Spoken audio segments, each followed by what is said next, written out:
जब से सभा में उपस्थित हुआ हूं, प्रेम की ही बात चल रही है और प्रेम पर साहब ने ऐसा लगाम कसा है कि कुछ कहते नहीं बन रहा है।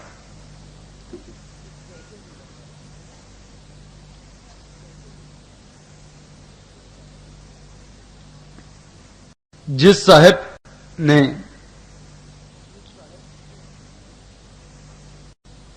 जिसे हम अपना सत्पुरुष मानते हैं, सदगुरु मानते हैं,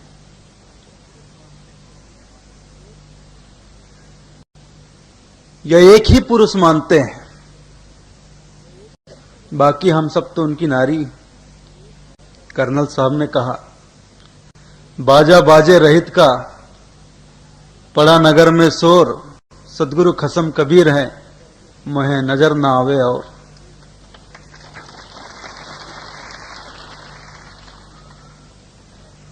हम सबके खसम तो वही हैं, हम सबके पिया तो वही हैं, हम सब तो उनकी नारी। उनके लिए हमारे हृदय में अगाध प्रेम है।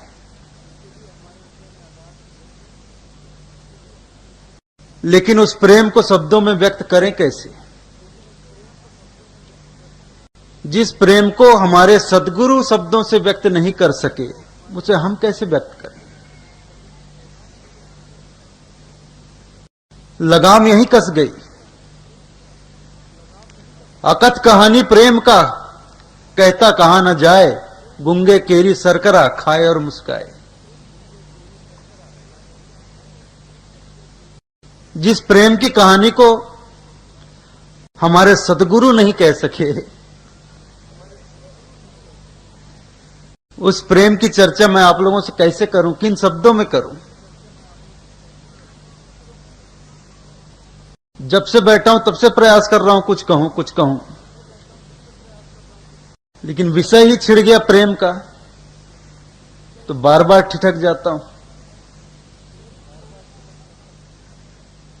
प्रेम को शब्दों में व्यक्त तो नहीं कर सकता,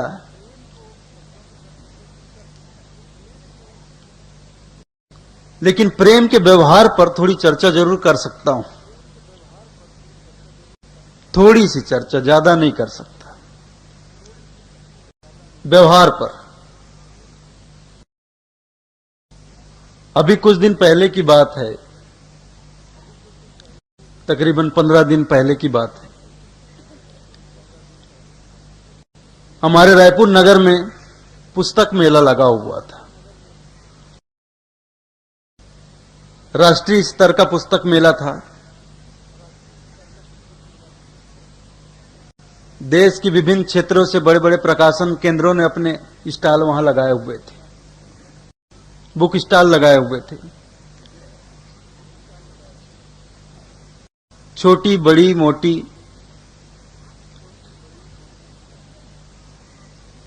पुस्तकों से पूरा पुस्तक मेला भरा हुआ था। मैं, हमारे संस्था के जो अध्यक्ष महोदय हैं डॉक्टर वर्मा जी,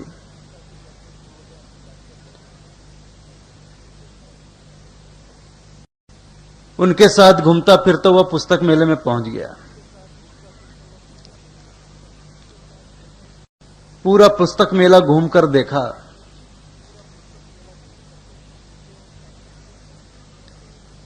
एक दो और साथी हमारे साथ थे। घूमते हुए मैंने उनसे चर्चा की कि इस पुस्तक मेले में हमें भी अपना एक स्टॉल लगाना था। तो हमारे अध्यक्ष महोदय ने कहा, जरूर लगाना था, हमारे संस्था से भी काफी ग्रंथ साहित्य प्रकाशित होते हैं। मैंने कहा, इसलिए नहीं, हम पुस्तक मेला में स्टॉल अगर लगाते तो वहां सदगुरु की केवल एक ही साखी, एक ही दोहा हम लिखकर टांग देते। पोथी पढ़ जगमुआ पंडित भया न कोय, 2.5 अक्षर प्रेम का पढ़े सो पंडित होए।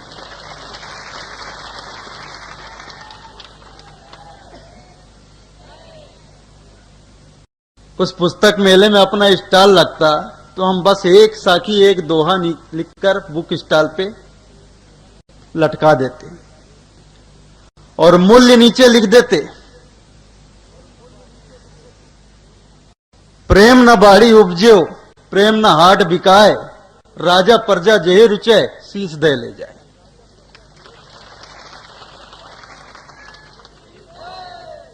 ये प्रेम का मूल्य।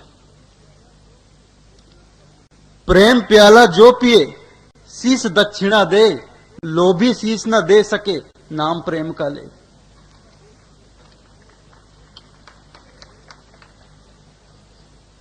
प्रेम पर दोहे साकी साहब ने बहुत कहे, लेकिन कहते कहते अंत में उन्होंने यही कहा कि अकथ कहानी प्रेम का, कहता कहा न जाए, गुंगे केरी सरकरा खाए और मुस्काए। प्रेम की जुबान नहीं होती। जब हृदय में प्रेम जागता है तो उसे शब्दों से नहीं कहा जाता। ये हकीकत तो निगाहों से बयां होती है। इश्क की हकीकत निगाहों से बयां होती है। और जब हृदय में प्रेम जागता है तो लाख छुपाओ छुप नहीं सकता।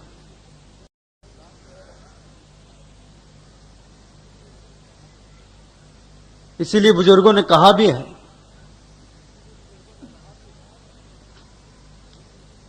प्यार और सुगंध, प्रेम और खुशबू छुपाए नहीं छुपता। इश्क और मुस्क छुपन्ना छुप दे, चाहे लाख छुपाए। इश्क है सच्ची रब्दे रहमत, इश्क से क्यों घबराई। प्रेम छुपाए ना छुपे, इसी बात को साहब कह रहे हैं। प्रेम छुपाए ना छुपे, जा घट प्रगट होए, जो मुख से कछु ना कहे, तो नैन दियो है रोए।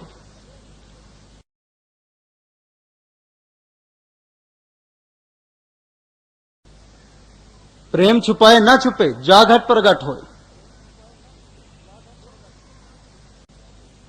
जो मुख से ना कहे, तो नैन दियो है रोए। मुख से आप ना कहें तो ये हकीकत निगाहें बयां कर देती है, नजरें बता देती है। तो प्रेम का जाग जाना सदगुरु के प्रति, सत्पुरुष के प्रति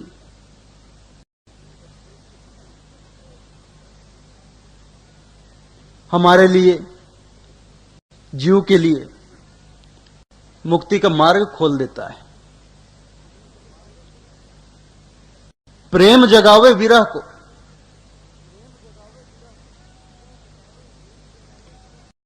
विरह जगावे पीऊ, पीऊ जगावे जीव को, वही जीव वही पीऊ।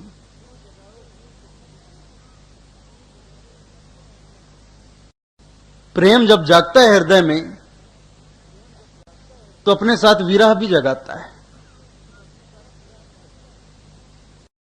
विरह जब जागता है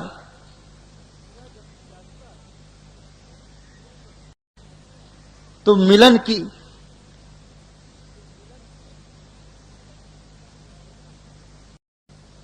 इच्छा हमारे अंदर उत्पन्न होती है। जिसके प्रति हमारा प्रेम जागता है उससे मिलने को हम तड़पने लगते हैं, और जब तक उससे ना मिल जाए हमारी यह तड़प मिटती नहीं है।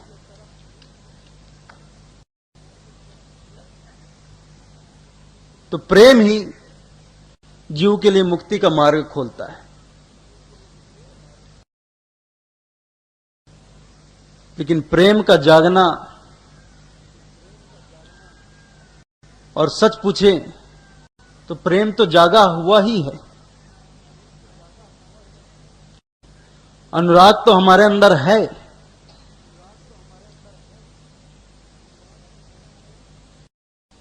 लेकिन जो बातें मैंने कल कही बात वही है, किसके प्रति? जिसके प्रति हमारे हृदय में प्रेम होता है, अनुराग होता है, हम उसी की तरफ ही दौड़ते हैं, उसके तरफ ही दौड़ते हैं, उस तक पहुंचने का प्रयास करते हैं। जिसके प्रति हमारे हृदय में प्रेम जागता है, हमारा सारा ध्यान वहीं ठहरता है, हमारी सुरती वहीं टिकती है, वहीं रमती है।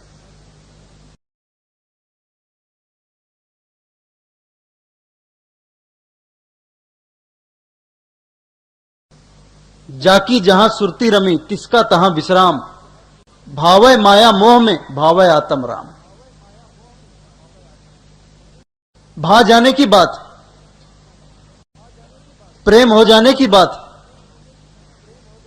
जिससे प्रेम हो गया हमारा ध्यान वहीं लग जाता है, हमारी सुरती वहीं टिक जाती है। और जहां हमारा ध्यान लग गया, हमारी सुरती टिक गई, फिर वहीं हम रम जाते हैं। अब भावय आत्म राम में भावय माया मोह में, भावय आत्म राम, ये बड़ी लौकिक बात है। आपके हमारे सबके अनुभव की बात है। जिससे प्रेम हो जाता है, उसकी छवि हर क्षण हमारे ध्यान में रहती है। सोते जागते, उठते बैठते, खाते पीते,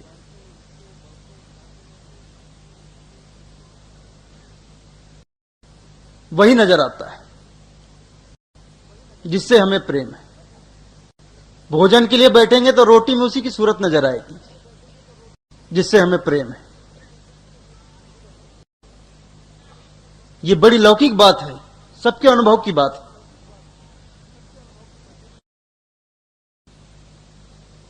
वृक्षों में, पेड़ों में, पौधों में, फूल पत्तों में, नदी पहाड़ में, कहीं भी जाएं, जो है सामने वो नजर नहीं आएगा। हर स्थान पर प्रेमी की छवि नजर आएगी जिससे हम प्रेम करते हैं।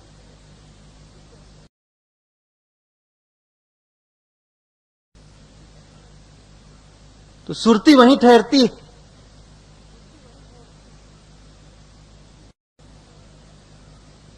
जहां हमारा मन लगा हो, या जिसके प्रति हमारे मन में प्रेम जागा हो।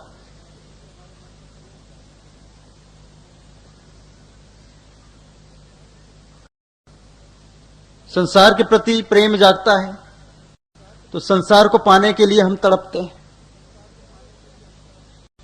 प्रेम जगावे विरह को, विरह जगाता है प्रेम। संसार के लिए प्रेम जागता है, संसार को पाने के लिए हम तड़पते हैं, विरह में तड़पते हैं। हमारी दूरी कैसे खत्म हो?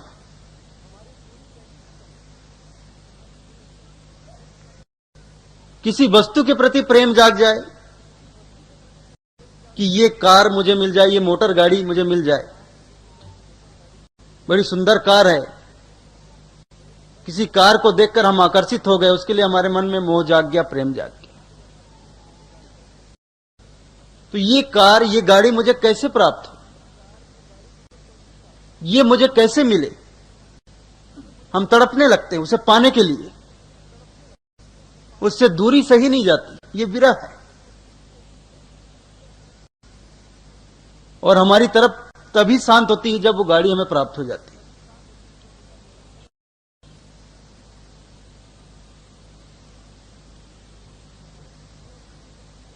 विरह की पीड़ा से बढ़कर दुनिया में और कोई पीड़ा नहीं।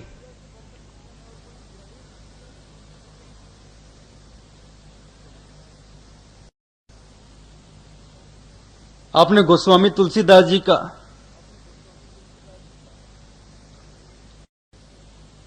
या उनके जीवन का एक प्रसंग सुना होगा। उनकी पत्नी थी रत्नावती। गोस्वामी तुलसीदास जी की पत्नी का नाम था रत्नावती। गोस्वामी तुलसीदास जी अपनी पत्नी से इतना प्रेम करते थे कि एक क्षण के लिए भी उन्हें नहीं छोड़ पाते थे। एक क्षण के लिए भी उनसे दूर नहीं रह पाते थे। एक बार उनकी पत्नी मायका चली गई, अपने पिता के घर चली गई।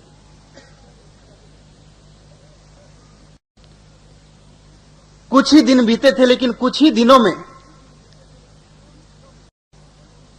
वीरा में इतने दीवाने हो गए तुलसीदास जी कि अपनी पत्नी से मिलने के लिए ससुराल की ओर दौड़ पड़े। जिस स्थिति में थे, जिस अवस्था में थे, घर से निकलकर दौड़ पड़े। भादों का महीना था, बीच में नदी पड़ती थी और इतनी बरसात हो रही थी, ऊपर से रात का समय। कहा जाता है नदी में कूद गए, उफनती नदी में कूद गए।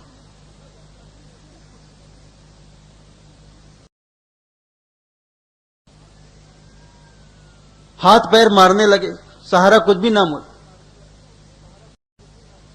ऐसा उल्लेख है कि एक मुर्दा बहता हुआ आ रहा था, उस मुर्दे को उन्होंने पकड़ लिया। मुर्दे पे बैठकर उन्होंने नदी पार कर ली।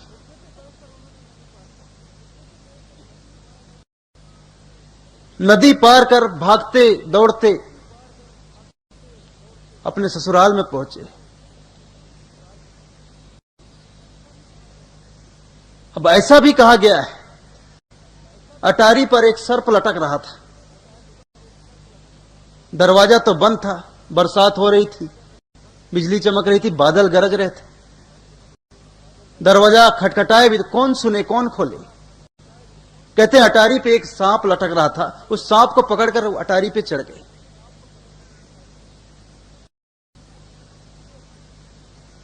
और सीधे अपनी पत्नी रत्नाबाई के कमरे में चले गए।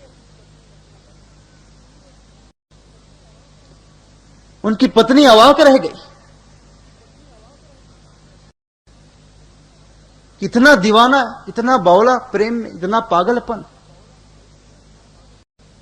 उफनती नदी मुर्दे में बैठकर पार कर गया, सांप पकड़कर अटारी पे चढ़ गया। रत्नाबाई ने सिर्फ इतना कहा, जितना प्रेम तुमने मुझसे किया, इतना प्रेम अगर तुमने राम से किया होता, तुम कब के राम से मिल गए होते। कहते उसी क्षण तुलसीदास जी उल्टे पैर वापस आ गए।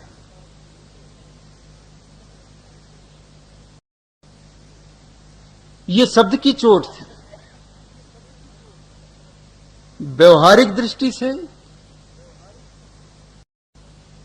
गोस्वामी तुलसीदास जी के गुरु कोई भी रहे हों,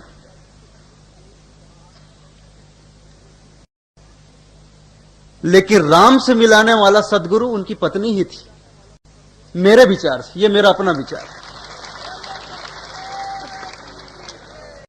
शब्द की चोट रत्नाबाई ने तुलसीदास के हृदय में मारी।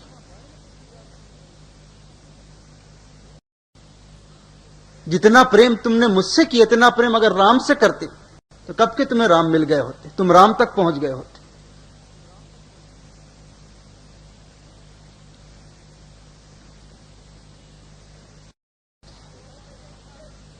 तो यही तो चाह,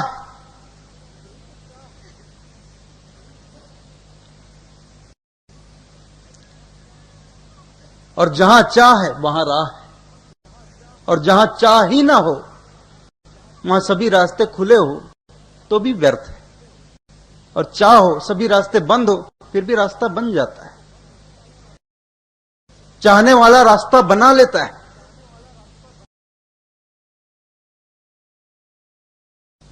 एक व्यक्ति एक संत के पीछे पड़ गया,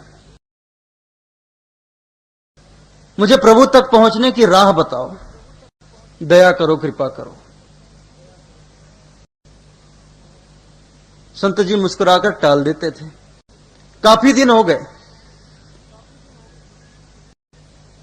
उस व्यक्ति की बेचैनी बढ़ती गई।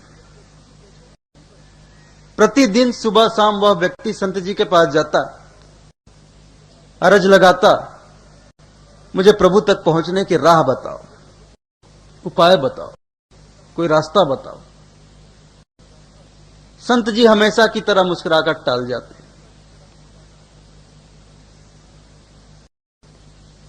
कुछ दिनों में उस व्यक्ति का पागलपन इतना बढ़ गया, 24 घंटे संत जी के पीछे लगा रहता था। जहां संत जी जाते पीछे पीछे वो चलता, जहां रुकते सामने हाथ जोड़कर खड़ा हो जाता। मुझे प्रभु मिलन का उपाय बताओ, प्रभु तक पहुंचने का राह बताओ। फिर भी संत जी मुस्कुराकर टाल जाते, फिर अपने रास्ते चलते, वह व्यक्ति फिर पीछे चलता। कई महीने गुजर गए।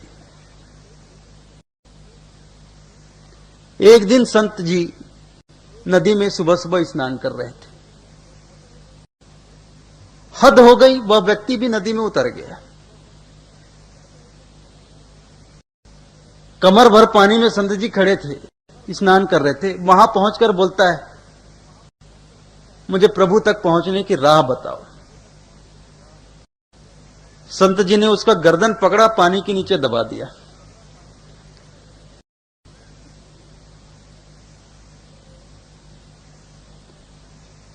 महात्मा जी ने उस व्यक्ति की गर्दन पकड़ी और पानी के नीचे दबा दी। जैसे व्यक्ति पानी के नीचे गया, उसकी सांस बंद हो गई, तड़पने लगा। मिनट, 1.5 मिनट, करीब 2 मिनट होने को आए। व्यक्ति की स्थिति ऐसी हो गई कि अब श्वास ना मिला तो प्राण पखेरु गए।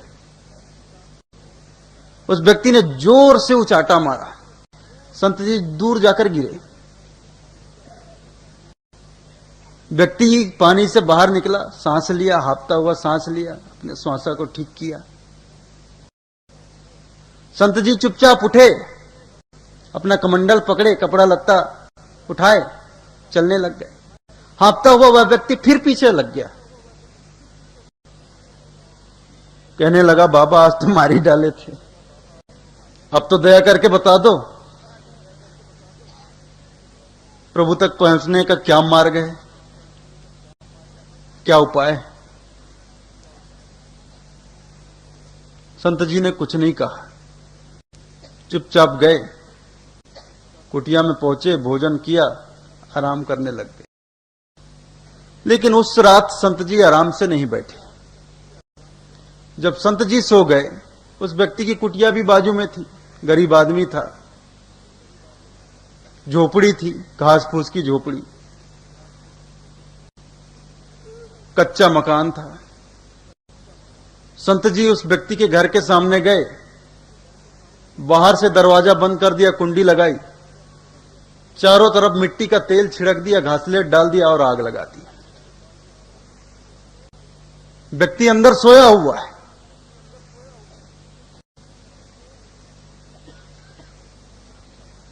जब घर जलने लगा, गर्मी पहुंची तो उसकी नींद खुल गई। नींद से जागा तो देखा, अरे घर में तो आग लग गई। दरवाजे की तरफ दौड़ा, दरवाजा खींचा, दरवाजा बाहर से बंद, और कोई दूसरा रास्ता नहीं, खिड़की भी नहीं। अब क्या किया जाए? वह सोचा, बैठा रहा तो जल के मर जाऊंगा, कैसे करूं? दरवाजा भी बाहर से बंद, पूरा घर जलने लग गया था। अब 1 मिनट भी रुका तो गया, जलकर जिंदा ही जल जाऊंगा। एक किनारे गया, दौड़ते हुए दीवार पे धक्का मारा, दीवार फोड़कर बाहर निकल गया। पूरे मोहल्ले के लोग इकट्ठे हो गए थे, बस्ती में आग लगी थी। सारे लोग पानी डाल रहे थे, आग बुझाने का प्रयास कर रहे थे। महात्मा जी भी एक तरफ खड़े थे, मुस्कुरा रहे थे। व्यक्ति को शंका हो गई, ये आग लगी, ये लगाई गई, क्योंकि बीड़ी सिगरेट तो मैं पीता नहीं। आज सुबह भी इसने मुझे मारने का प्रयास किया था, नदी में डुबा दिया था। हो ना हो ये करतूत इस संत महात्मा की ही हो। जाकर कहने लगा, बाबा जी मुझे आप पर पूरा शक है, ये आग लगी नहीं, लगाई गई है। तो बाबा जी ने कहा, संत जी ने तेरा शक बिल्कुल ठीक है, ये आग लगी नहीं, लगाई गई, और मैंने लगाई। तो आपने क्यों लगाई? तो मुझसे पूछ रहा था। और कब से पूछ रहा है, महीनों बीत गए। सोते जागते उठते बैठे थे, नहाते धोते खाते पीते, तूने मेरा जीना हराम कर रखा है। एक ही बात, प्रभु तक पहुंचने का क्या मार्ग है, मुझे उपाय बताओ, रास्ता बताओ। मैंने बता दिया, तूने पूछा इसीलिए मैंने बताया। व्यक्ति कहने लगा क्या खाक बताए, 1 मिनट भी ठहर जाता तो जिंदा जल जाता था।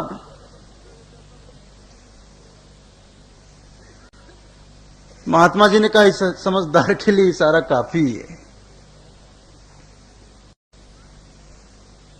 इशारा तो मैंने तुझे सुबह भी दिया था, जब नदी में पानी के अंदर डाला था। महात्मा जी ने कहा बेटा, तेरे अंदर जीने की चाह थी, तुझे अपने जीवन से प्रेम था, इसलिए पानी के अंदर जब मैंने तुझे दबाया और कस के दबाया, इतना दबाया कि तेरे ऊपर मैं बैठा हुआ था, लेकिन तू मरना नहीं चाहता था, तुझे जीवन से प्रेम था, तू जीना चाहता था, तेरे अंदर जीने की चाह थी, और चाह थी तो तूने जीने की राह भी बना ली। तूने मुझे ऐसा फेंका, अभी तक मेरा कमर दुख रहा है,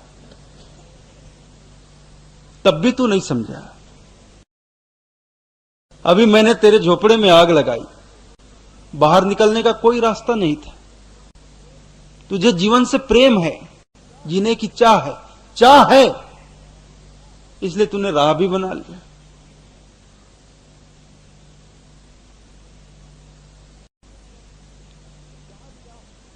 जहां चाह वहां राह। घर से बाहर निकलने के लिए कोई रास्ता नहीं था, फिर भी तूने रास्ता बना लिया। फिर तो क्यों मुझसे बार बार पूछ रहा है, रोज रोज पूछ रहा है, प्रभु तक पहुंचने का क्या मार्ग है, क्या उपाय है, क्या राह? पूछने का मतलब ही यही है।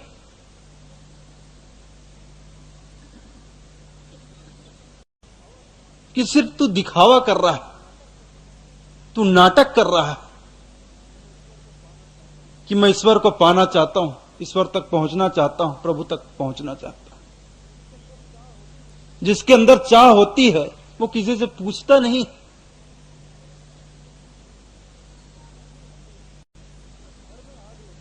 जब घर में आग लगी और तुमने घर को सब तरफ से बंद पाया, उस वक्त तुमने कोई ग्रंथ साहित्य नहीं खोला,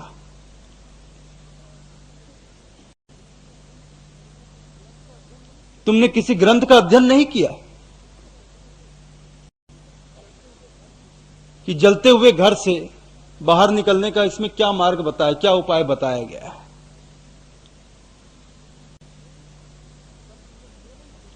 तब तुमने ये नहीं सोचा कि आज तक किसी संत ने, किसी महात्मा ने मुझे ये शिक्षा नहीं दी कि घर में आग लगे और सब तरफ दरवाजा खिड़की सब बंद हो तो जलते हुए घर से बाहर कैसे निकला जाए। ये भी तुमने विचार नहीं किया होगा। घर में आग लग गई, तुम्हें पता चला, और यह पता चला कि अब कोई रास्ता नहीं निकलने का, तो तुम दीवार तोड़कर बाहर निकले, तुमने खुद रास्ता बना लिया। लेकिन जब तुम्हें प्रभु तक पहुंचना है तो तुम ग्रंथ साहित्य खोलते हो कि उस तक पहुंचने का क्या मार्ग, क्या उपाय बताया गया है इस ग्रंथ में। तुम संत ढूंढते हो, गुरु ढूंढते हो कि गुरु मुझे बताएंगे कि प्रभु तक पहुंचने का क्या मार्ग है। संत हमें बताएंगे कि प्रभु तक पहुंचने का क्या मार्ग है, क्या उपाय। प्रेम ही उपाय है, और क्या उपाय। जहां चाह वहां राह।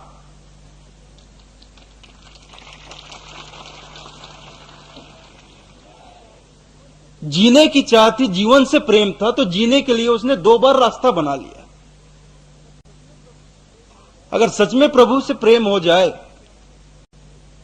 फिर हम पूछते नहीं फिरेंगे कि उस तक पहुंचने का क्या मार्ग है, क्या उपाय है। फिर उस तक पहुंचने का हम प्रयास करेंगे और पहुंच कर रहेंगे। राह हम खुद बनाएंगे, पूछेंगे नहीं। और जो पूछते फिरते हैं वो लोग ढोंगी, पाखंडी, वो नाटक कर रहे हैं। क्योंकि प्रेम की कीमत ही राजा प्रजा जही रुच शीश दे ले जाए। लेकिन जिसे शीश अर्थात अहंकार, अहंकार अहम का जो भाव है, मैं, जब तक मैं नहीं मिटूंगा, मैं अपने को समर्पित नहीं करूंगा, तब तक मैं सच्चा प्रेमी हो ही नहीं सकता, प्रेम मुझे प्राप्त हो ही नहीं सकता। तो जो नाटकबाज लोग हैं वो रास्ता पूछते हैं, मार्ग पूछते हैं, क्योंकि वो प्रेम का मोल चुका नहीं सकते।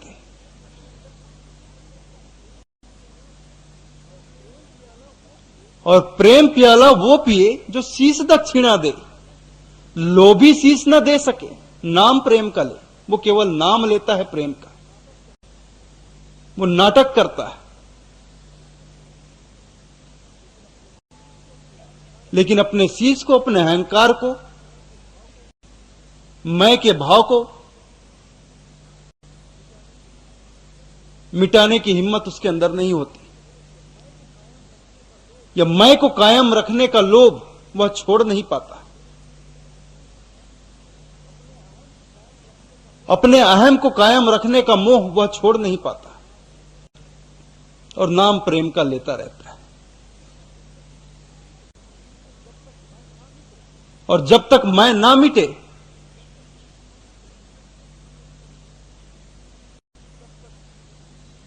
तब तक वो मिलेगा कैसे जिससे हमें प्रेम।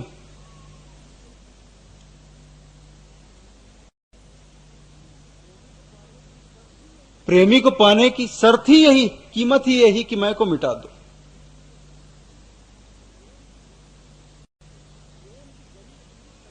प्रेम की गली इतनी सकरी है कि उसमें दो की कोई गुंजाइश ही नहीं है, वहां एक ही रह सकता है। मैं था तब हरि नहीं, हरि है मैं नाही, प्रेम गली अति सांकरी, तामे दो न समाई।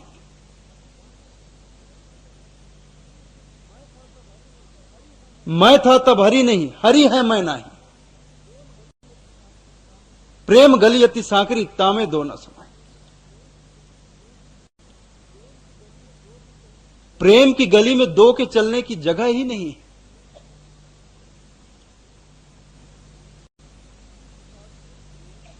इस हिसाब से प्रेम मैं को, अहंकार को समाप्त करने का सबसे प्यारा उपाय है।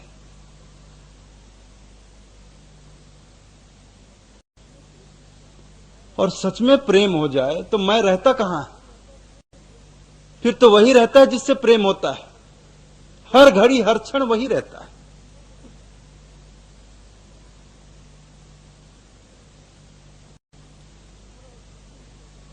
दूसरा और कुछ भी नहीं रह जाता।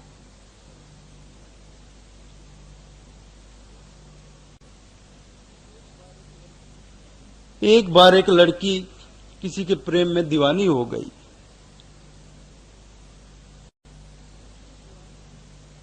इतनी दीवानी थी, जब भी उसका प्रेमी पुकार लगाता, वो पागलों की भांति उससे मिलने दौड़ पड़ती थी। एक दिन की बात है,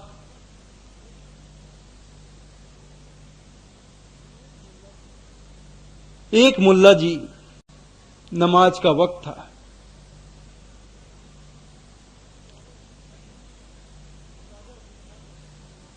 चादर बिछाकर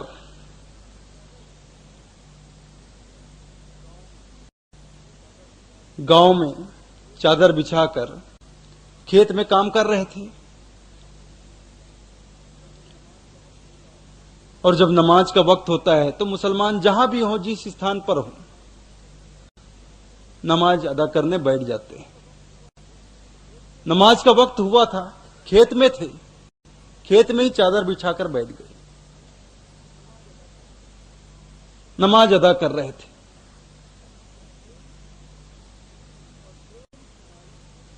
और प्रेम की मारी, प्रेम की दीवानी, वो लड़की अपनी प्रेमी की आवाज सुनकर उससे मिलने दौड़ी चली जा रही थी, भागी चली जा रही थी।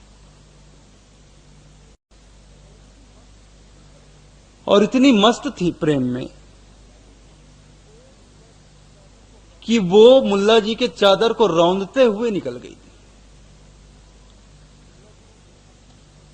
मुल्ला जी ने देखा तो उन्हें बड़ा क्रोध आया, गुस्सा आया, लेकिन तब तक वो लड़की निकल गई थी। मुल्ला जी वहीं बैठे रहे।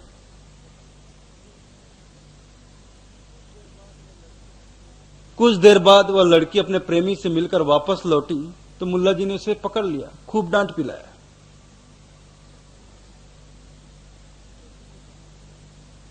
तो लड़की ने कहा कि मुल्ला जी आप नाराज क्यों होते, मुझे डांटते क्यों, आखिर मेरी गलती क्या है? मुल्ला जी ने कहा गलती क्या है पूछती है, मैं इतना बड़ा 5 फुट का आदमी यहां चादर बिछाकर नमाज अदा कर रहा हूं और तू भागी चली जा रही, तू बावली है कि अंधी है, तुझे दिखाई भी नहीं पड़ा, तू मेरे चादर से मेरे सामने मुझे धकेलते हुए निकल गई। तो लड़की ने कहा सच में मुझे कुछ नहीं मालूम, मैंने आपको देखा भी नहीं। देखा नहीं तो जाकर अपने आंखों का इलाज करा। तो लड़की ने कहा मेरी आंखें बिल्कुल ठीक है, फिर तूने मुझे देखा क्यों नहीं? उसने कहा मैं तो अपने प्रेमी की पुकार में मस्त थी, मुझे तो बस मेरा प्रेमी ही नजर आ रहा था, उसके अलावा कोई दूसरा मुझे नजर ही नहीं आ रहा था। मुझे नहीं मालूम कि मैंने आपको कब धक्का मारा, आपका चादर कब रौंदा। मेरे ध्यान में तो एक ही था, मेरा प्रेमी, उसी की छवि थी और मैं उससे मिलने के लिए भागी जा रही थी।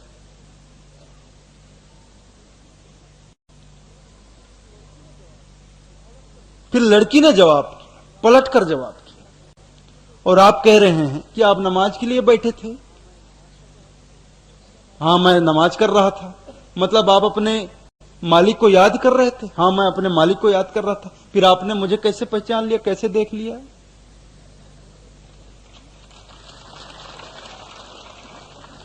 जब आप अपने आप मालिक के ध्यान में लगे थे और मैं आपके सामने से गुजरी और आपने मुझे देख भी लिया और पहचान भी लिया, इसका मतलब आपका ध्यान मालिक में नहीं था, मेरी तरफ था।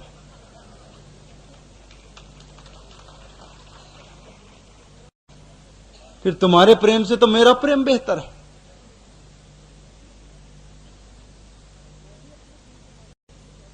मैं भी अपने दिल के मालिक के पास मिलने भाग रही थी,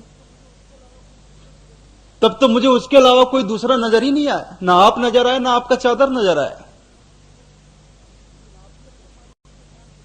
लेकिन आप भी अपने मालिक के ध्यान में थे, तो आपने मुझे कैसे देख लिया, कैसे पहचान लिया? मतलब आपके हृदय में अपने मालिक के प्रति सच्चा प्रेम नहीं।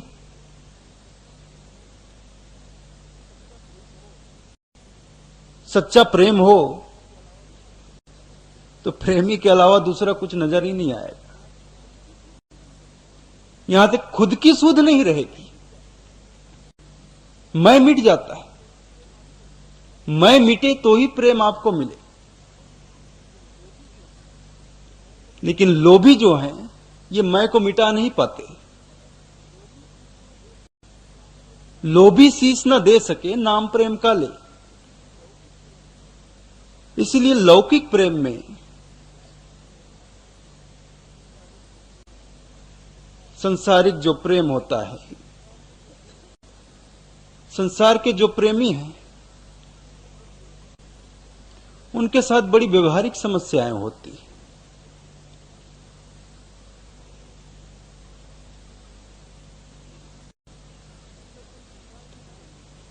अक्सर जो संसार के प्रेमी हैं वो रोते गाते आपको मिलेंगे, दुखी आपको मिलेंगे।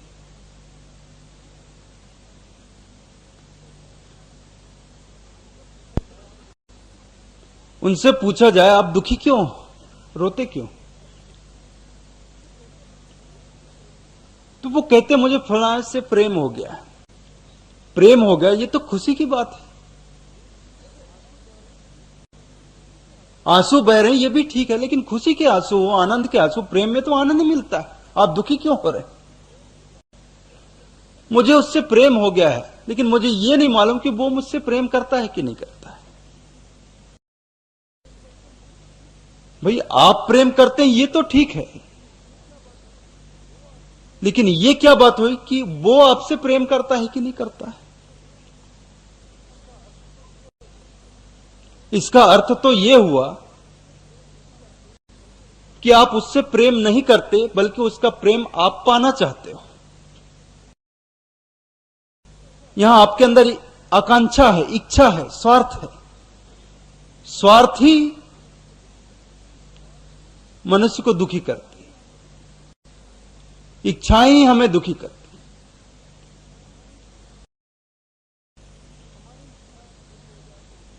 हमारी इच्छा पूरी हो जाए तो हम प्रसन्न होते हैं, हमारी इच्छा पूरी ना हो तो हम दुखी होते हैं।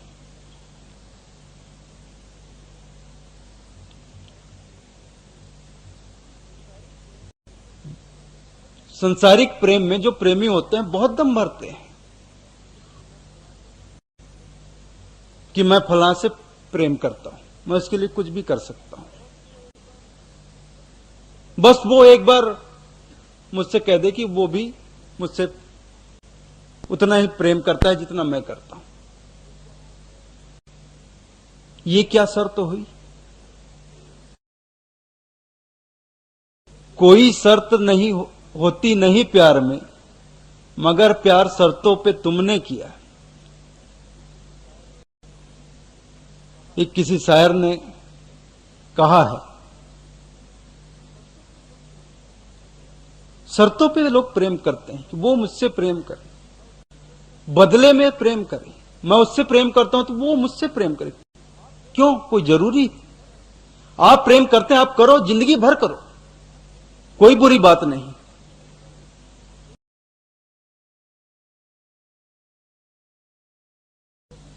लेकिन ये शर्त क्यों लगा रहे हैं कि वो भी मुझसे उतना ही प्रेम करे जितना मैं उससे प्रेम करता हूं?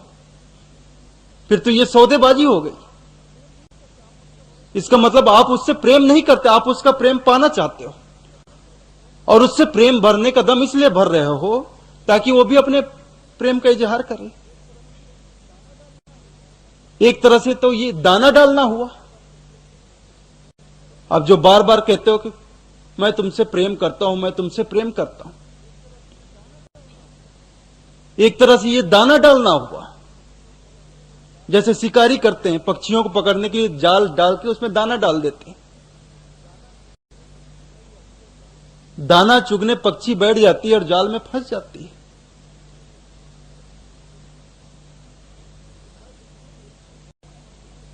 फिर मैं तुमसे प्रेम करता हूं, मैं तुमसे प्रेम करता हूं, ये कहना एक तरह से दाना डालना ही हुआ। कोई हमसे प्रेम करे तो हम उससे दूर भाग कैसे सकते हैं? संसार का हर व्यक्ति चाहता है कि हमें प्यार मिले, प्रेम मिले, स्नेह मिले।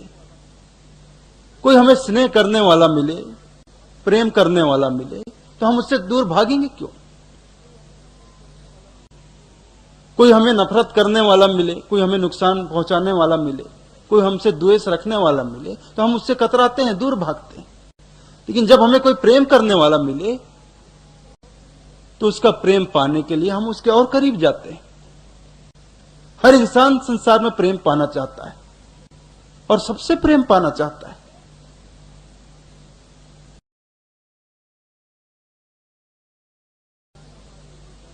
तो जब कोई प्रेम के दाने हमारे लिए डालता है तो हम स्वाभाविकता उसकी ओर दौड़ पड़ते हैं, उस प्रेम के दाने को चुगने के लिए। लेकिन यहां स्थिति यह होती है, हमें लगता है कि सामने वाला हमसे प्रेम करता है और हम पर प्रेम बरसा रहा है और हमें उससे प्रेम मिलेगा। लेकिन हकीकत यह है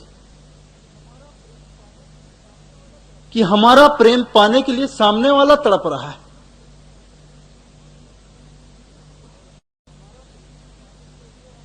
और हमारा प्रेम पाने के लिए वो अपना प्रेम डाल रहा है। मैं इसे प्रेम दूं तो वो भी मुझे प्रेम दे। ये प्रेम नहीं हुआ, ये तो सौदेबाजी हो गई। मैंने तुम्हें प्रेम दिया तो बदले में तुम मुझे प्रेम दो, कोई जरूरी नहीं।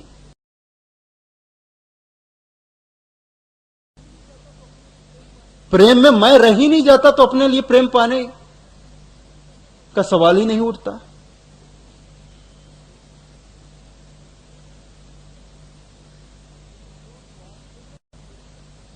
लेकिन जो स्वार्थ लेकर प्रेम करते हैं संसार में वही दुखी रहते हैं। और ये नाटक, वो लोभी है, वो शीश दक्षिणा नहीं दे सकता। प्रेम प्याला जो पिए शीश दक्षिणा दे, लोभी शीश न दे सके। नाम प्रेम का ले, वो सिर्फ नाम प्रेम का लेता है।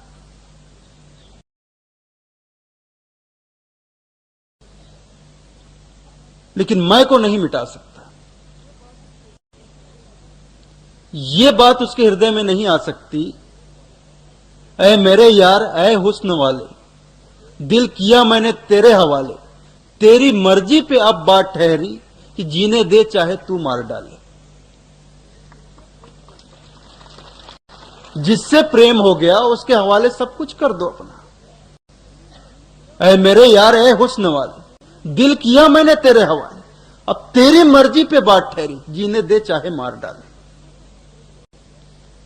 जब सदगुरु से प्रेम हो गया और सदगुरु से प्रेम होने का दावा करते हो तो अपना सर्वस्व समर्पित कर दो।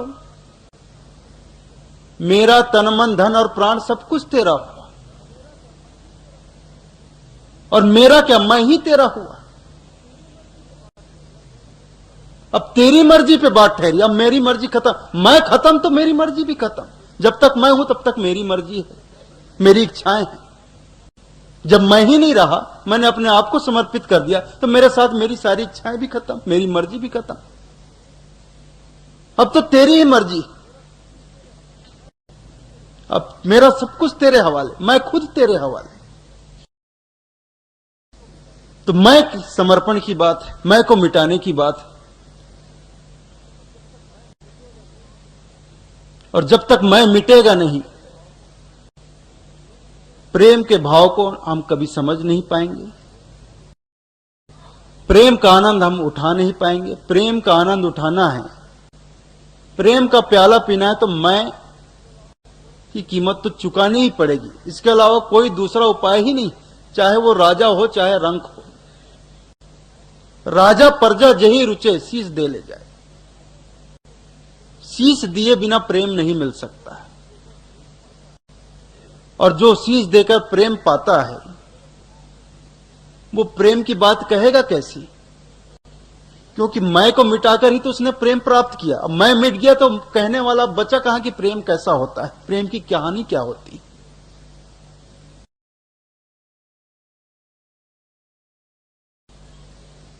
इसीलिए साहब ने कहा, अकथ कहानी प्रेम का, कहता कहा न जाए, गूंगे केरी सरकरा खाए और मुस्काए।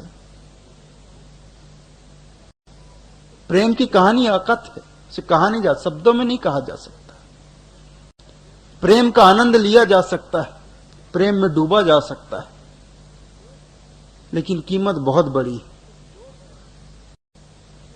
और जब तक लोभ है तब तक वह कीमत हम चुका नहीं सकते, लोभी नहीं चुका सकता।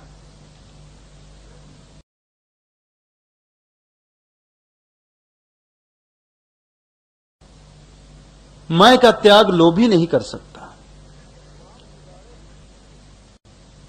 काम बिगाड़े भक्ति को, क्रोध बिगाड़े ज्ञान, लोभ बिगाड़े त्याग को, मोह बिगाड़े ध्यान।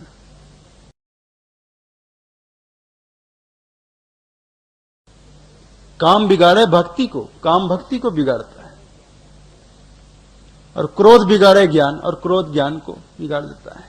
एक क्षण का क्रोध हमारी सारी पंडिताई पानी में डुबो देता है।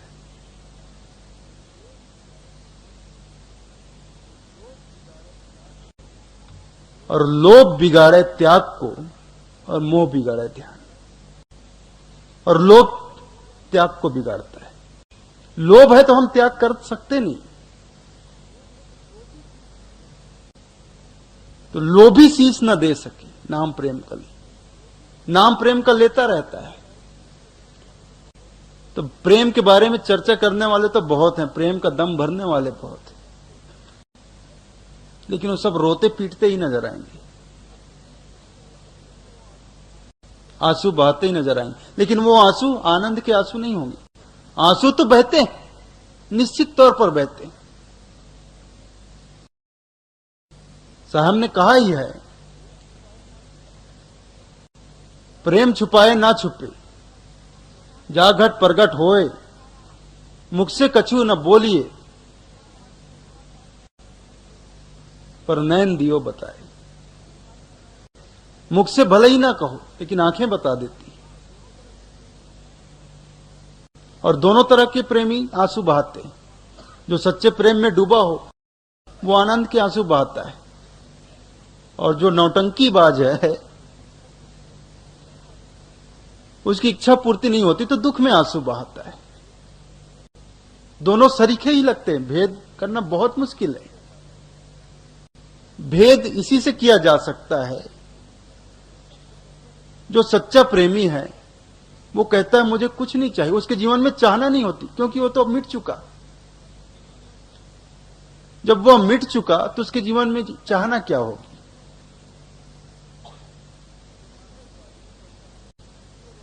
और जो नाटकबाज है वो कहता है मैं इसलिए रो रहा हूं कि मैं उससे इतना प्रेम करता हूं, लेकिन वो जवाब ही नहीं देता मुझे। मैं 100 बार उससे कह चुका कि मैं तुमसे प्रेम करता हूं, लेकिन उसने एक बार भी मुझसे नहीं कहा कि मैं भी तुमसे प्रेम करता हूं। मैं क्या करूं, कैसे करूं, क्यों कहे वो। ये प्रेम नहीं है, ये तो सौदेबाजी है। तो सीधी सी बात है, तुम प्रेम नहीं कर रहे हो, तुम उससे का प्रेम चाहते हो, और जहां चाह है वहां स्वार्थ है, और जहां स्वार्थ है वहां तो दुख ही दुख है, कष्ट है। तो आनंद तो प्रेम में है, लेकिन सच्चे प्रेम में है। मैं को मिटाकर ही सच्चा प्रेम का आनंद लिया जा सकता है। और अगर प्रेम हो जाए तो उस तक पहुंचने का रास्ता अपने आप बनते जाता है, बन जाता है। तो एक बार सदगुरु के प्रति प्रेम जाग जाए, लेकिन बात वही है भाने की। अब जिसके प्रति हृदय में प्रेम उमड़ा है, अनुराग जागा है, उसी में हम लिप्त हैं, उसी में डूबे हुए, उसी के पीछे भाग रहे हैं। संसार के प्रति हमारे हृदय में अनुराग उमड़ा है, प्रेम जागा है, तो हम संसार के पीछे दौड़ रहे हैं उसे पाने के लिए।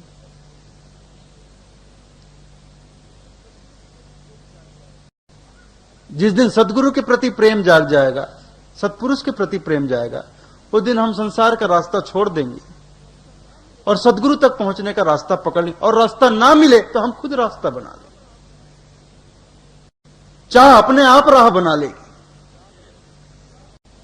चाह जाग जाए, प्यास जाग जाए, प्रेम जाग जाए, बस प्रेम को जगाना है।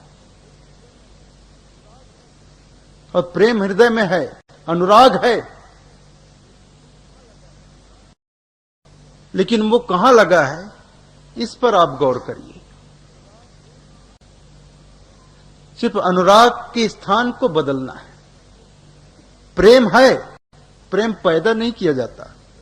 प्रेम है, अनुराग है, लेकिन संसार में लगा हुआ, उसे हटाकर सत्पुरुष से जोड़ना है उस प्रेम को।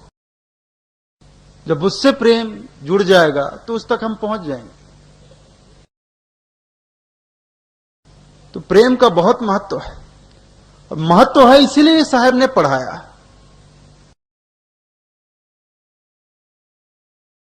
साहब ने पोथी पुराण नहीं पढ़ाया। और सदगुरु कबीर दुनिया के इकलौते ऐसे संत हैं जिनका पाठ सिर्फ 2.5 अक्षर का। इससे छोटा पाठ संसार के किसी संत ने नहीं पढ़ाया।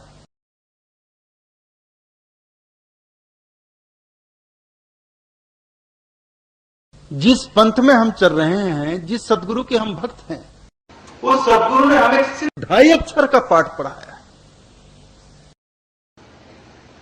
और इस 2.5 अक्षर को ही जिसने पढ़ लिया वो पंडित हो गया।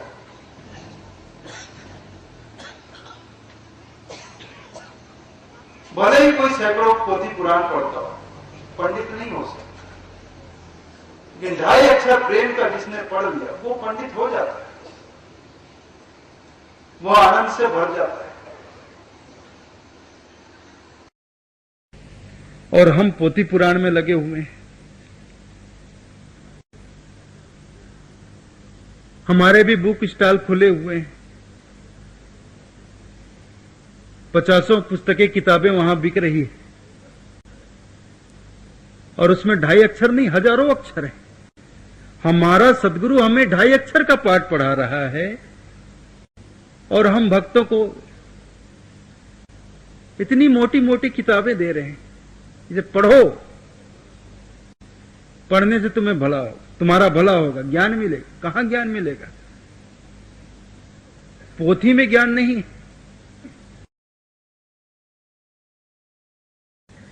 हर रोज एक नई किताब आ रही है। अरे पहले जितनी किताबें लोग उसे पढ़ नहीं पा रहे हैं, और रोज नई किताब आ रही है। हजारों हजारों साल से किताबें लिखी जा रही हैं, लाखों किताबें संसार में होंगी।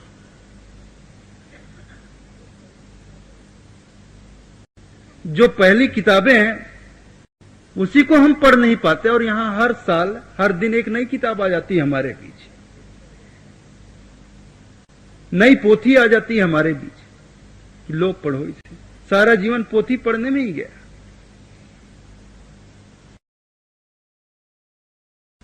हमारे सदगुरु पोथी पुराण नहीं पढ़ाते। हमारे सदगुरु का पाठ तो सिर्फ 2.5 अक्षर का है। 2.5 अक्षर प्रेम का, पढ़े सो पंडित हो।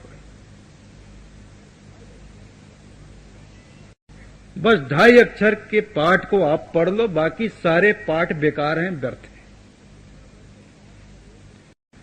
आपने दुनिया भर के पाठ पढ़े, लेकिन साहेब का बताया हुआ, सदगुरु के बताया हुआ 2.5 अक्षर के पाठ को आपने नहीं पढ़ा, तो आपके सारे पाठ बेकार हैं। आपका सारा ज्ञान थोथा है, कुछ नहीं रखा उस ज्ञान।